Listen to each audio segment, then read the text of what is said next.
Hey, what's going on, guys? Hope everybody's doing well and having a great day. In this video, we're going to start out down here in southern Australia, go up to Louisiana and the Gulf of Mexico, then from there all the way up into the northern hemisphere in the United Kingdom. Spanning an area over 10,000 miles, 3 different people saw possibly the same thing in the daytime sky, and I don't think they were supposed to see it. We're going to come back and take a look at those incredible photos here in just a moment. Yesterday ended up being a very active day with regard to heavy rain in the southeastern United States, especially in Georgia, where they did see flash flooding from the very heavy rainfall yesterday afternoon. Some places saw over 5 and 6 inches of rain, and it looks like it's attempting to. Once again today, the energy levels have been off the hook up here in the northern hemisphere. You can see the tropical storms out here in the Atlantic Ocean and over here in the eastern Pacific. This one over here in the eastern Pacific, tropical storm, soon to be Hurricane K,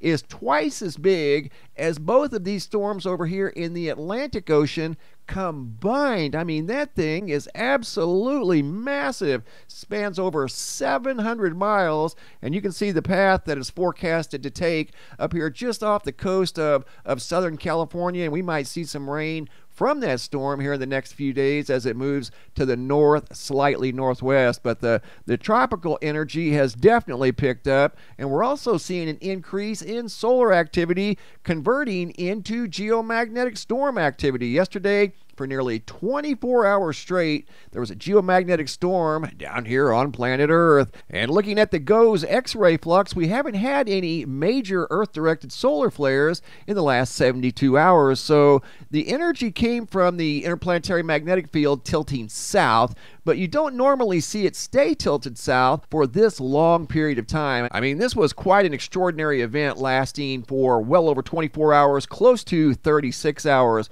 You guys in the northern latitudes should have seen auroras last night, quite possibly all the way down into Oregon, maybe parts of northern Minnesota. And speaking of sky observations, John noticed something off the coast of New Jersey last night at 10:10 p.m., what looked like a rocket soaring through the sky. So I did a quick Google search, and sure enough, there was a Falcon 9 rocket launch last night off the coast of Florida in Cape Canaveral, and he witnessed the rocket in his location at 10:10 p.m. The rocket launch, according to the article I found over here at spaceflightnow.com, was at 10:09 p.m. So that indeed was yet another Falcon 9 rocket launch that was taking up more of the Starlink satellite trains. Quick look at the Schumann resonance. You can see an unusual signature over here. I don't know if this has something to do with the recent geomagnetic storm activity, but I've never seen the graph look quite like that. It almost looks hollow. You can see a brief period of heightened activity and then abruptly goes to almost nothing. There's something there, but it's very, very small. Looking once again at the planetary K index, that was an exceptionally long geomagnetic storm. Hopping over to the Yellowstone supervolcano caldera, looking at the seismographs that monitor the mighty supervolcano. Once again, earthquake activity dominating the western half of the caldera. More than likely, that could be contributed to the ongoing earthquake swarm. Here in the last couple of hours, there was a shallow 2.3 magnitude earthquake up here near the caldera, not far from Yellowstone Lake. Actually, in between Hebgen Lake and Yellowstone Lake, there's an ongoing swarm, and I think that's attributing to all of this earthquake activity we're seeing over here in the northwestern quadrant of the supervolcano caldera. Looking at the power outage situation over here at poweroutage.us, you can see multiple states down here in the southern United States dealing with power outages. Texas still dealing with power outages from yesterday's thunderstorms, 43,600. And going from Texas over to the state of Arizona, where there's over 21,000 customers without electricity up in the far northwestern corner of the state. Right now, as I do this video, going up to the far northwestern part of the country, look at the wildfire smoke just dominating most of Canada. And looking a little closer at the Pacific Northwest, you can see Idaho dealing with multiple wildfires. So is Oregon, up in the state of Washington, and the wildfire smoke is just dominating parts of the northern hemisphere. You can see over here on the full view of the western hemisphere, smoke up here in most of western Canada and most of the Pacific Northwestern United States. Look at all of that smoke. You can see the storms out here in the Atlantic and the Pacific. And coming down here to South America, you can see a huge plume of smoke coming from the tropical rainforest. Unbelievable. That's been going on for quite some time, but a lot of wildfire smoke dominating once again the Pacific Northwest and Canada skies right now as I do this video. And here's another look at the giant storm over here in the eastern Pacific. That is Hurricane K. I think it was just upgraded to a hurricane. And once again, this storm's over 700 miles wide. It's twice as big as both of the storms in the Atlantic, Hurricane Earl and Hurricane Danielle combined. That is one big storm. Speaking of storms, here's a look at a shelf cloud that rolled through Texas last night that was responsible, or at least partly responsible, for some of the power outages in Texas that we're still seeing today over here at poweroutage.us. Once again, over 40,000 customers, and this is one of the storms that went through northern Texas last night. Photos sent in by Ethan out of Round Rock, Texas. Thank you, Ethan. Appreciate that. All right, guys, here we go. We're going to start down here in southern Australia, go from there up to Louisiana. There's a look at the giant storm from space. That's Hurricane K. But we're going to Louisiana over here just off the Gulf of Mexico. Then from there up to the United Kingdom. The photos you're about to see are from four different people. We've also got a sighting out of Texas. But these people do not know each other. In fact, they didn't know that they shared pictures of what appear to be the same bizarre object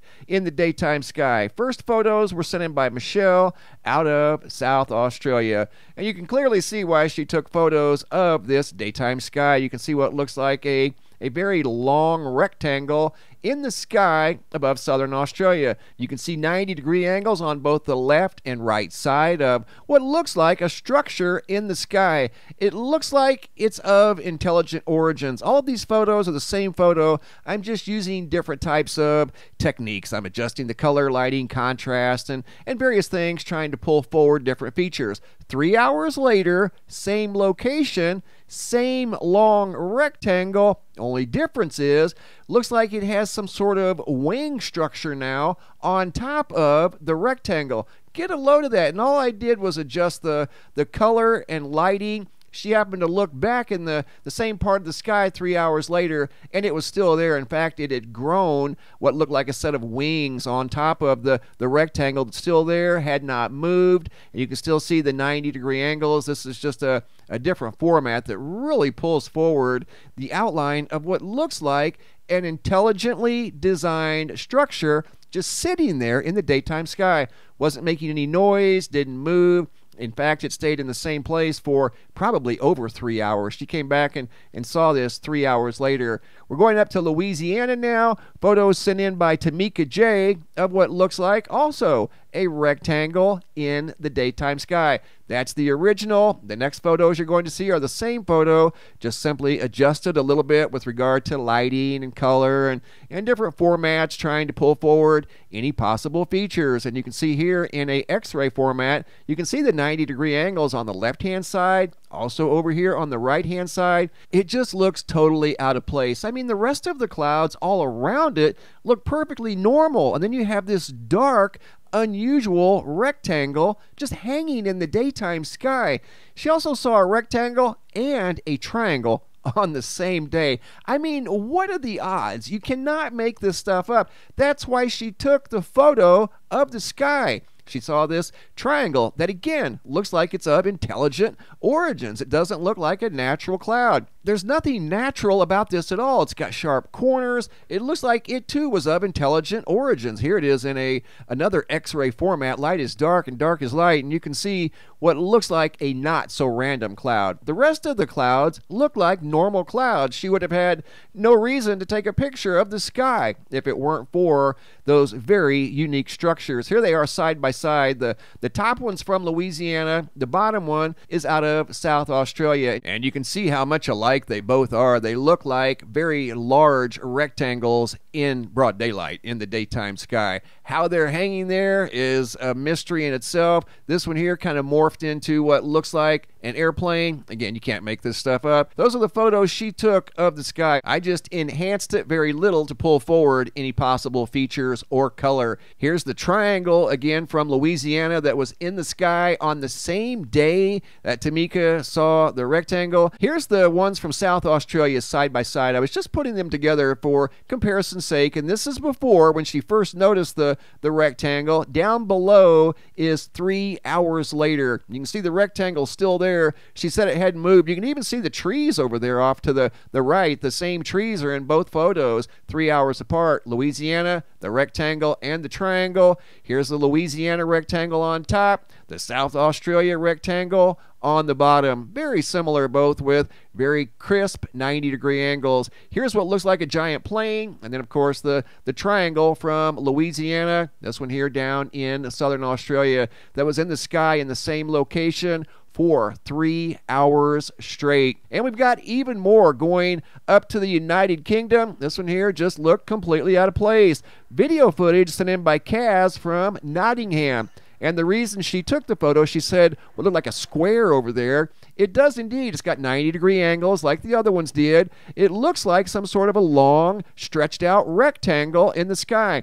Doesn't fit in with the rest of the natural clouds. And here's yet another example. Photo sent in by Autumn S. out of Texas. And you can see why she took the photo, because of what looks like down here at the bottom part of this cloud structure, yet another rectangle in the daytime sky with very crisp 90-degree angles on both ends of it, forming what looked like a long rectangle hanging around horizontally in the daytime sky. Have never seen anything quite like that. Once again, multiple observations from multiple locations around the world in both the northern and southern hemispheres. These people don't know each other, and they very well could have witnessed the same thing in the daytime sky. Great job, guys. Keep the photos and videos coming. If you have any photos you'd like to share, you can send those to reports@mrmbb333.com. If you have any videos you would like to share and they won't attach to the email for whatever reason, you can come over here to the homepage of the website. Simply click on this red tab, drag and drop your video into that red tab.